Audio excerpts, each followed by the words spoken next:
When a base schedule is finished, I roll it out in the calendar. If it's the first time I roll it out, I need to choose which week I want it to start rolling in the base schedule pattern. However, if I've already rolled out that base schedule before, Quinyx will suggest that I roll it out from when the last rollout ended.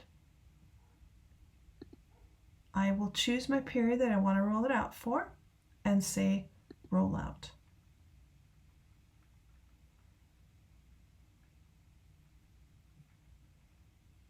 A red exclamation mark will indicate that there's some sort of warnings that I need to address before the rollout is complete. I do that by going back into the base schedule, and on the right hand side a panel displays of the warnings I'm getting.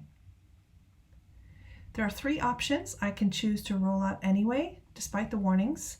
I can choose not to roll out, or I can choose to roll out anyway, but unassigned. And I can do the same action for all warnings, all of a specific person's warnings, or shift by shift. I'll choose to roll out everything.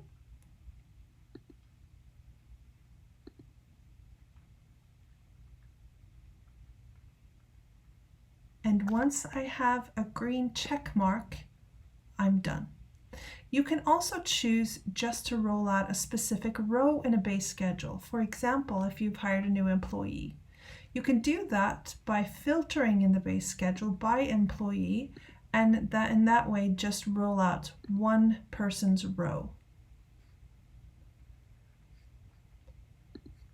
You can go into the schedule to view what you have rolled out, and once you're happy, on the far right hand side, be sure to publish.